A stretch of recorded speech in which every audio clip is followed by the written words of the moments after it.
আজকে একমাত্র দাবি দুর্গাপুর শহর রক্ষা করা। দুর্গাপুরে শিল্প উঠে গেছে, বন্ধ হয়ে গেছে, নতুন কোনো শিল্প আসছে না এবং একটা দুর্গাপুর মিউনিসিপ্যাল কর্পোরেশন তৃণমূল কংগ্রেস যা পরিচালনা করে তাদের দুর্গাপুরে শিল্প রাখার ক্ষেত্রে কোনো রাজনৈতিক সদিচ্ছা নেই। বেকার যুবকরা দুর্গাপুরে এখন কাজ পায় না, বাইরে চলে যাচ্ছে, বাইরেও কাজ নেই, বাইরে চলে যাচ্ছে। দ্বিতীয় হচ্ছে যে কোনো উন্নয়ন হচ্ছে না এবং উন্নয়ন হচ্ছে না। 2012 সালে আমাদের মিউনিসিপ্যাল কর্পোরেশনে আমাদের বামফ্রন্টের হাত থেকে চলে যাওয়ার পর থেকেই আপনাদের মনে আছে গত কয়েকদিন আগে টিভিতে মাননীয় মুখ্যমন্ত্রী এই মেয়র সম্পর্কে বলেছিলেন গুড ফর নাথিং। ফিরহাদ হাকিমকে বলেছিলেন ওকে চেঞ্জ করে দে। আমি বলছি মুখ্যমন্ত্রী বুঝতে পারছেন গুড ফর নাথিং, কিন্তু এখনও চেঞ্জ করতে পারছেন না। দুর্গাপুরের মানুষ তাই মুখ্যমন্ত্রী মমতা ব্যানার্জিকেই চেঞ্জ করবে আগামী নির্বাচনে। এটা হচ্ছে তারই হচ্ছে প্রস্তুতি।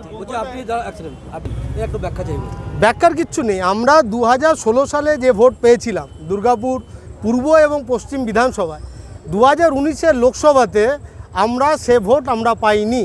এটার জন্য বড় কোনো সংখ্যা তত্ত্ববিদ হওয়ার প্রয়োজন নেই। ফলে আমাদের যে নির্দিষ্ট লেফট ভোটটা আমরা ধরে রাখতে পারিনি, নিশ্চিতভাবেই কোনো না কোনো রাজনৈতিক শিবিরে গেছে। এবং আমরা যা ভেবেছি, আমরা যা পর্যালোচনা করেছি, তাতে বাম ভোটের একটা অংশ তৃণমূলের আক্রমণের ফলে মনে করেছিলেন যে বিজেপি বোধহয় পার্টি উইথ আ ডিফারেন্স, যারা তৃণমূলের বিরুদ্ধে আক্রমণে একটা গুরুত্বপূর্ণ ভূমিকা নিতে পারে। কিন্তু আজকের পরিস্থিতি এটা যে বিজেপি তৃণমূলের এ টিম। তৃণমূলের যত কয়লাচোর বিজেপিতে, তৃণমূলের যত লোহাচোর বিজেপিতে, তৃণমূলের যত দুর্নীতিবাজ সব বিজেপিতে। ফলে তারা আজকে বলছে যে বিজেপি আর আমাদের জায়গা নয়। আমরা যারা বামের সমর্থক বা বামের ভোটার ছিলাম, ভুল করে রামে দিয়েছিলাম সুরক্ষার জন্য, তারা আবার ঘর ওয়াপাসি করছি, আমরা বামে ফিরছি।